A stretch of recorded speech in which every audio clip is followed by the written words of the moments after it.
Saudara, Polda Metro Jaya hari ini memeriksa 3 saksi dan ahli terkait kasus ijazah Jokowi. Pemeriksaan merupakan tindak lanjut dari permintaan salah satu tersangka, Roy Suryo. Tim kuasa hukum Roy Suryo CS menyatakan dari 7 saksi dan ahli yang dipanggil, 3 diantaranya telah hadir hari ini. Tim hukum Roy menyebut ketiga ahli yang dihadirkan akan memberikan keterangan terkait metode ilmiah hingga penerapan pasal Undang-Undang ITE yang dinilai tidak tepat. Salah satu saksi ahli yang diperiksa hari ini adalah Tono Saksono, ahli image processing dan digital forensik. Yang dihadirkan akan menjelaskan bahwa metode yang digunakan Roy Suryo dan Rismon Sianipar bukanlah rekayasa atau manipulasi data.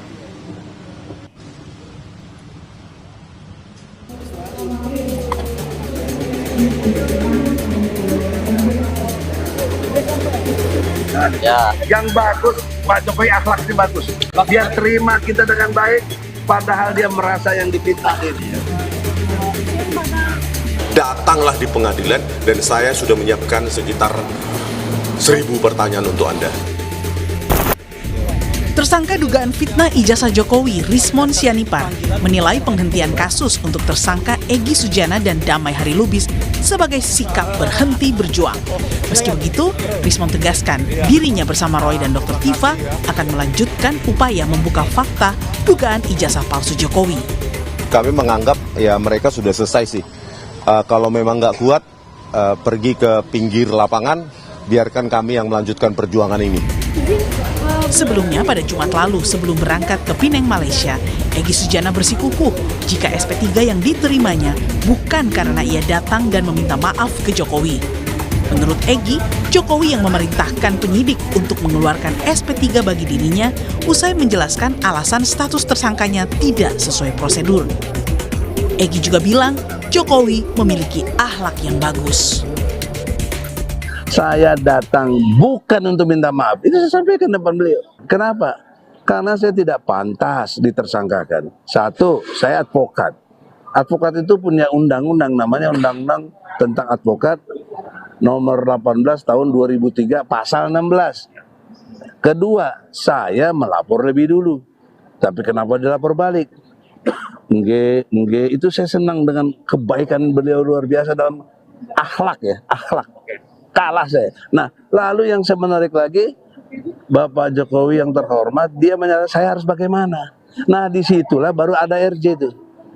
Saya minta perintah Kapolri kepada Kapolda, Kapolda kepada Dirkrimum, cabut cekal saya dan SP3-kan saya. Dia langsung reaksi. Pak Sarip, ajudannya, panggil polisi. Nah, saya baru tahu di sana ada polisi, bukan saya didampingi polisi. Di sisi lain, upaya restoratif justice atas Egy dan Damai Lubis dinilai kubu Roy Suryo sebagai upaya Jokowi untuk menghindari kasus ijazah sampai ke pengadilan. Saya juga bingung, ya kan? Kenapa sekarang pengacara Jokowi maupun relawan Jokowi seolah-olah berselebrasi dengan adanya RJ ini, SP3 ini sekarang seperti memuja-muji DHL maupun Egy Sujana. Harusnya mereka kecewa dengan pengeluaran SP3 oleh Polda Metro Jaya itu karena menurut Pak Jokowi diselesaikan di pengadilan. Nah, supaya konsisten kita ingatkan Pak Joko Widodo ya, kalau sampai ini di pengadilan, datanglah di pengadilan dan saya sudah menyiapkan sekitar 1000 pertanyaan untuk Anda. Sebelumnya di berbagai kesempatan, Jokowi kerap menantang kubu Roy CS untuk membuktikan tudingan ijazah palsu di pengadilan. Jokowi bahkan berjanji hanya akan membawa lengkap ijazahnya ke pengadilan. Dalam hukum acara, siapa yang menuduh itu yang harus membuktikan, yaitu yang saya tunggu itu coba dibuktikannya seperti apa. Dan itu akan lebih baik kalau pembuktiannya itu di pengadilan. Sehingga betul-betul akan kelihatan proses hukumnya, akan kelihatan adilnya, karena yang memutuskan adalah di pengadilan. Meski Polda Metro Jaya sudah hentikan perkara Egy Sujana dan Damai Lubis, perkara untuk Roy, Rismon, dan Tifa tetap berlanjut, yang kini sudah dilimpahkan ke kejaksaan. Kubu Roy bahkan menolak tawaran Damai dan meminta agar kasus ijazah Jokowi terus berproses hingga ke pengadilan. Tim Liputan Kompas TV. Lalu benarkah jalan damai antara Jokowi dengan Egy Sujana dan Damai Harilubis adalah upaya Jokowi menghindari penyelesaian kasus ijazah sampai ke pengadilan? Kita bahas bersama tersangka dugaan fitnah ijazah Jokowi, ada Bung Rismon Sianipar dan Ketua Umum kami Jokowi Bung Rasman Nasution. Bung Rasman, selamat petang semua. Selamat petang.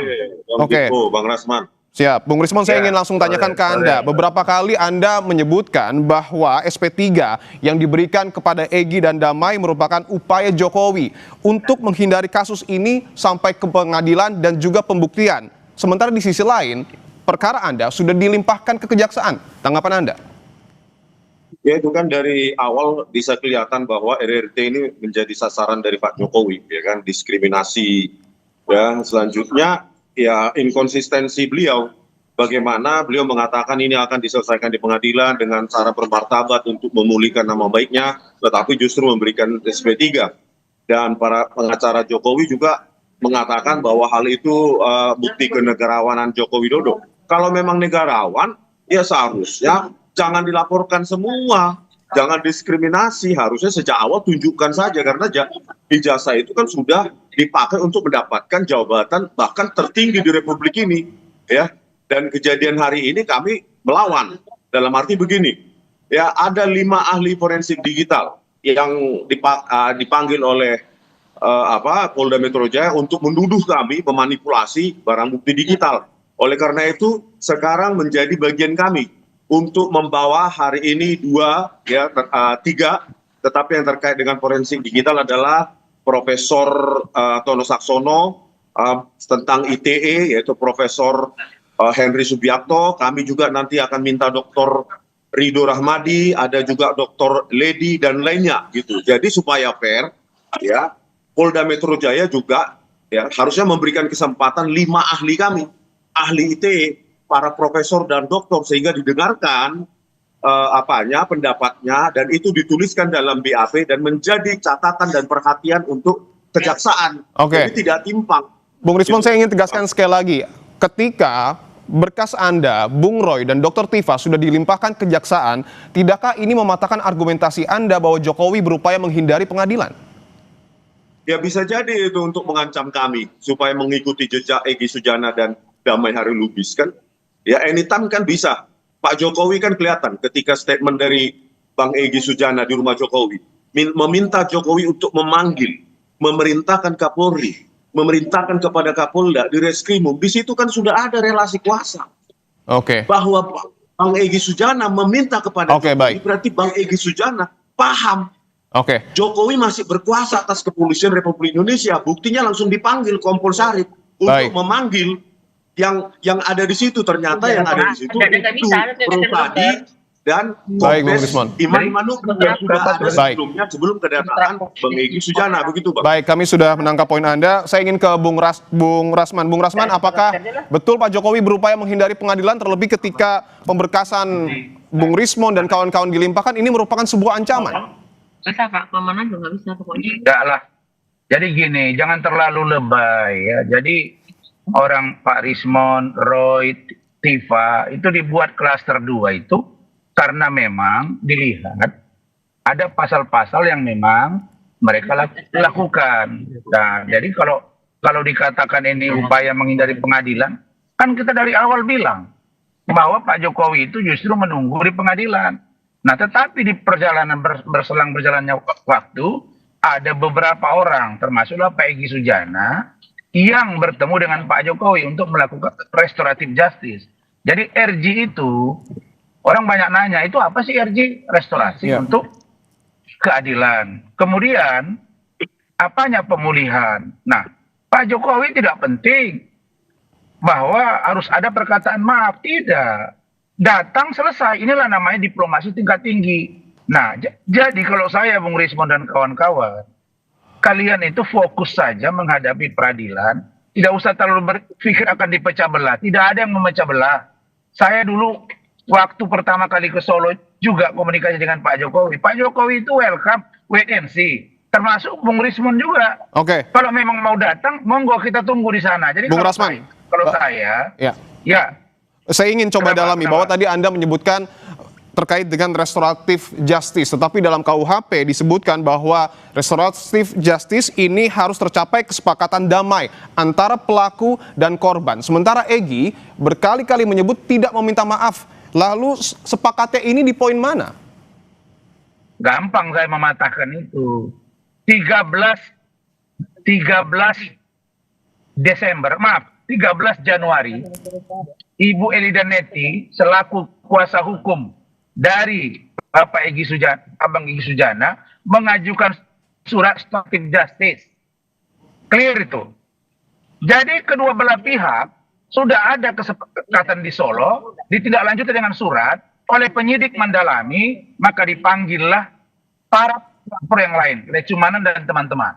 Sehingga mereka bersepakat karena ada surat permohonan RJ, kemudian Pak Jokowi sudah bertemu di Solo, penyidik ada menyaksikannya, maka diterbitkanlah surat penghentian penyidik. Jadi di sana poinnya. Meskipun tidak ada permintaan maaf. Maaf itu kan dari Bang Egy, kata-kata dia. Surat yang dari Ibu Elida Neti itu apa? Kan permohonan restoratif justice. Permohonan apa? Permohonan damai, mediasi. Jadi Pak Jokowi sudah. Makanya ada polisi di sana untuk mengantisipasi jika nanti ada kesepakatan, maka hubungan antara Pak Egy, Pak Damai Hari Lubis itu clear. Tinggal bagaimana dengan Bung Lecu dan kawan-kawan yang mereka juga pelapor. Ketemu, clear, diterbitkan SP3. Jadi tidak ada yang salah di situ, gitu loh. Oke, baik. Saya ingin ke Bung Rismon. Sejauh ini, ketika Anda melihat SP3 yang kemudian diberikan kepada Egy dan Damai Hari Lubis, apakah Bung Rismon menimbulkan ataupun memiliki kecurigaan di kubu Anda, jangan-jangan setelah Egy dan Damai ini ada lagi yang ke Solo, khususnya dari klaster 1? Iya, Bang Dipu, kami tidak mau mencampuri hal itu lebih jauh ya. Cuma kami ingin mengatakan bahwa inisiator ini kan adalah Bang Egy Sujana. Ya, tanggal 15 April 2005. Kenapa justru dia egois hanya menyelamatkan dirinya dan DHL. Sementara kami 15 April 2025 ke UGM itu dipanggil sebagai ahli. Sebagai juga alumni UGM. Kenapa ternyata sekarang itu egois menyelamatkan dirinya sendiri. Sudah sampai cukup di situ saja. Makanya saya katakan kalau memang berhenti di sini silakan berada di pinggir lapangan. Jadi penonton, tidak lagi berkomentar, tidak lagi menjadi pemain. Jadi ada titik lemah sebenarnya yang perlu dipahami Bung Rismon. Saya sudah katakan berkali-kali, Bang Egy mengalami diskriminasi dalam penanganan klien oleh kuasa hukum kalian sendiri, Kozinuddin. Dia melepaskan Bang Egy dari kliennya. Bagi Bang Egy itu menyakitkan. Itu jelas kan dari awal sudah saya bilang. Kemudian begitu juga dengan Damai Hari. Dia juga merasa ini tidak solid, yang mana TPUA, yang mana Kozinuddin dan kawan-kawan. Nah, dari sini dia melihat ada dua diskriminasi. Satu, dia dilepaskan oleh Kozinuddin. Yang kedua, ketika Abraham Samad akan diperiksa, rame-rame para tokoh mengatakan bahwa jangan kriminalisasi Abraham Samad. Artinya, di luar Abraham Samad boleh dikriminalisasi, kan tidak fair. Nah, ini sebenarnya kalau Bung Rismon ini cermat, sebenarnya kalian, mohon maaf, di dalam tim ini pun sudah tidak lagi satu pendapat dan masing-masing ingin berjalan dengan kemauannya.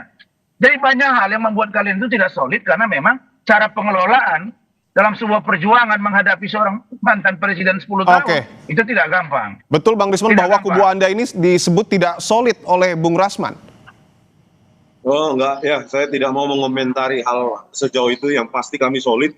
Cuma memang tentang kriminalisasi ya, kami juga mengalami kriminalisasi. Contoh, berkas sudah diajukan ke kejaksaan, padahal Polda Metro Jaya ya secara sepihak mengatakan buku Jokowi's White Paper itu tidak No.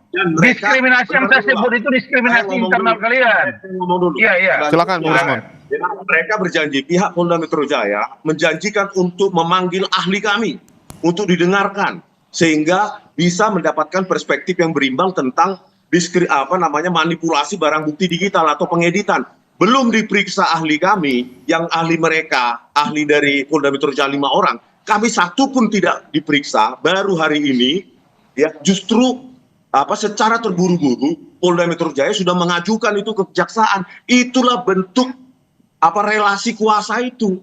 Ya, relasi kuasa, ada yang memerintahkan Polda Metro Jaya terbirit-birit mengajukan berkas tersebut ke kejaksaan. Padahal baru hari ini ahli kami diperiksa. Belum lagi 3 lagi. Jadi 5 lawan 5 ini ahli IT yang akan kita ajukan. Belum ini diperiksa, sudah dimajukan di kejaksaan. Masa opini hanya 5 orang dari ahli dari kepolisian langsung. Baik, benarkah Bung Rasman bahwa ada relasi kuasa terkait dengan pelimpahan berkas Bung Rismon ke kejaksaan? Iya, inilah terburu-burunya pula. Begini, makanya Silakan Bung Rasman. Bung Rismon dan kawan-kawan ini mereka kan punya kuasa hukum ya. Makanya saya bilang, Khosinuddin itu kalau di mata saya pengacara kompor, tukang panas-panasin. Gini, dia tidak memberikan edukasi kepada kliennya. Contoh, kalau kalian katakan bahwa tidak ada pemeriksaan ahli, Bung Rismon itu biasa, itulah gunanya dilimpah ke kejaksaan, itu ada cross examination. Itu bisa dilakukan. Jaksa bisa memerintahkan ini P19. Oke, periksa ahli mereka. Itulah gunanya berlapis. Saya juga begitu. Ya, setelah dikirim berkas ke kejaksaan, diajukan ahli, diperiksa, nggak ada masalah. Sepanjang belum P21, jangankan pemeriksaan ahli.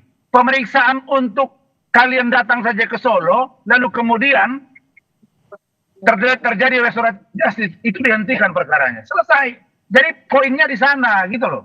Jadi tidak perlu merasa diskriminasi secara pribadi atau kelompok. Yang saya sebut diskriminasi tadi apa? Bang Egy merasakan diskriminasi di internal kalian, bukan dengan Pak Jokowi. Silakan dijawab, Bung Rismon. Internal kalian tidak solid, kira-kira begitu. Silakan dijawab, Bung Rismon. Saya bingung kembali lagi ke statement Bang Egy Sujana ketika di bandara menjelaskan apa yang terjadi di 8 Januari 2026 yang lalu.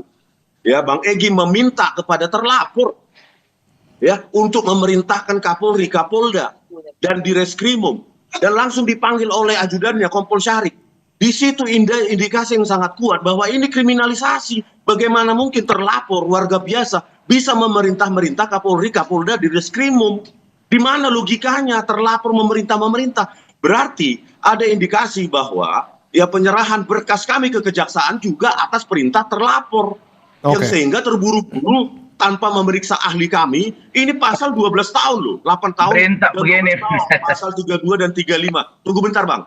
Pasal 32 dan 35 diterapkan secara main-main dan sepihak, dan saya kira itu indikasi yang kuat pengaruh dari terlapor untuk secepatnya menangkap kami. Begitu Bang. Bung Rasman, mungkin ini bisa menjadi sekaligus closing statement untuk Anda. Apakah artinya SP3 ini menurut Anda bukan langkah Jokowi untuk berupaya menghindari pengadilan? Tidak, sama sekali saya garansi tidak. Saya bilang bahwa Bang Egy sudah saya ajak untuk ketemu Pak Jokowi. Beberapa hal yang teknis tidak disepakati. Pak Jokowi bilang oke, selesai, enough. Nah, yang saya mau katakan bahwa kalau sudah begini posisinya, maka persiapkanlah dokumen bahan yang kuat. Sebagaimana yang Bung Rismon bilang, ada 1000 pertanyaan buat Pak Jokowi. Saya pastikan Pak Jokowi pasti akan hadir di pengadilan karena dia korban. Dan melakukan pembuktian ijazahnya, Bung Rasman. Yes, iya. Gajah Mada akan dipanggil. Saksi lain yang menguatkan bahwa Pak Jokowi pernah kuliah dan lulus. Jokowi sendiri, udah ada di sana. Pak Jokowi nggak ada masalah. Jadi sebenarnya kalian yang tidak solid secara internal, jangan dimerembet kepada Pak Jokowi. Nah, yang Bung Rismon, saya katakan, Bung Rismon, ingatkan Khosinuddin, bangsa-bangsa dia, misalnya, bagi kami 100 tahun juga. Ya, Bung Rismon, siap. Bung Rasman, kami sudah menangkap poinnya. Bung Rismon, saya ingin tanyakan bahwa tadi Bung Rasman mengatakan Pak Jokowi akan membawa ijazahnya dan memperlihatkan di pengadilan. Tanggapan Anda, Bung Rismon? Pasti. Bahwa inkonsistensi dari pernyataan Pak Jokowi ada di mana-mana di ruang publik, gitu loh. Jadi kalau sekarang berjanji, kita kan statementnya kita periksa, kita analisa. Saya akan datang ke pengadilan. Ada anak kalimatnya, ada syaratnya. Kalau hakim memanggil saya yang mulia, kan ada syarat. Saya pastikan hakim akan memanggil. Bentar dulu Bang. Ya, kalau dikondisikan hakim tidak memanggil, dia akan beralasan hakim tidak memanggil saya. Kan tinggal tidak. Itu negative thinking. Tidak boleh dalam hukum acara. Dalam hukum acara Bung Rismon, makanya saya bilang, kalian kan punya pengacara, harusnya dijelaskan mereka dong. Dalam hukum acara, terutama terkait dengan pidana, itu si korban harus diperiksa. Jangankan perdata juga. Dia harus menjelaskan, ditanyakan, akan dijelaskan mana ijazahnya, kapan kuliahnya. Silat. Tanya pengadilan pasti akan memanggil, oleh itu jaksa perintah pengadilan. dengan hadir itu beda, Bang Rasman. Kalau hanya sekedar Tunggu dulu. periksa, nanti hasil pemeriksaan Pak dibacakan Joko, di pengadilan Bung Rismon. itu berbeda Bung dengan Rismon. hadir Bung berhadapan Rismon. Baik, silakan, Bung Rasman. Berhadapan dengan Saya jelaskan ke Iya. Bung Rismon ya, Bung Rismon. Ya. Silakan Bung Dengarin Rasman. dulu saya, Bung Rismon. Saya pastikan majelis hakim pasti akan memanggil Pak Jokowi untuk datang dimintai keterangannya. Kenapa? Karena dia Sekarang korban dan siapa Bang Rasman Nasution bisa memastikan Jokowi akan hadir di persidangan? Pengadilan itu Bang Rasman memerintahkan dia pasti. siapanya Jokowi? Aduh, kalau dia tidak datang, dengarin kata-kata saya. Kalau dia tidak datang, pengadilan memerintahkan hakim, dia tidak datang, maka berpotensi laporan dia gugur secara hukum. Saya kasih contoh nih kita Mirzani. Oke. Oke, dia dilaporkan, disidangkan di PN Serang, tidak datang, pelapornya di Tomahendra, 3 kali dipanggil hakim, karena dia korban, dia lapor, gugur, bebas nih kita Mirzani. Jadi inilah yang saya katakan tadi, karena kuasa hukum mereka ini lebih banyak bicara ke media daripada mengedukasi kliennya. Ujungnya jadi seperti ini. Nah sekarang baru kalian tahu bahwa Egy Sujana itu ternyata penting. Dulu tidak penting-penting amat. Begitu dia pergi, baru kalian tahu, oh ternyata dia mahal ya. Nah itulah yang saya katakan, soliditas, kesepakatan, komitmen, bangunlah. Kalau kami ini, yang pendukung Pak Jokowi ini wait and see. Mau datang ayo, tidak juga tidak apa-apa. Bagi kami, tambahkan dikit. damai itu indah. Kalau Itu yang paling ini penting. masalah personal kami, ya, abang jangan nyala-nyalakan PH kami dulu secara prematur. Baik. Kalau Saya ini mengkritik kan masalah boleh. kami pribadi RRT itu kami ke Jalan Kutai Utara nomor 1 di Solo sana itu selesai bang, sudah banyak yang nawarin, bukan hanya abang. Baik, abang-abang, kita sudah dapat poinnya. Tentu yang menjadi perhatian adalah bangsa kita. Ya. Silakan terakhir, Bung Rismon. Singkat saja. Ya ini masalah bangsa kita supaya sistem seleksi besok 2029 dan selanjutnya itu bisa diperbaiki. Oke, Jangan baik. ada wapres dengan lulusan cuma nggak lulus SMA cuma pakai surat keterangan bisa mencalonkan Baik. diri. Ini yang bahayanya mereka. Belum Baik, selesai baik. satu Kami kasus. sudah Pak mendapat Jokowi nambah poinnya. lagi ke Gibran. Bung Rismon dan juga Bung Rasman, kita lanjutkan di lain kesempatan. Dan tentu kita akan tunggu proses hukumnya. Terima kasih sekali lagi Bung Rismon dan juga Bung Rasman telah bergabung di Kompas Petang.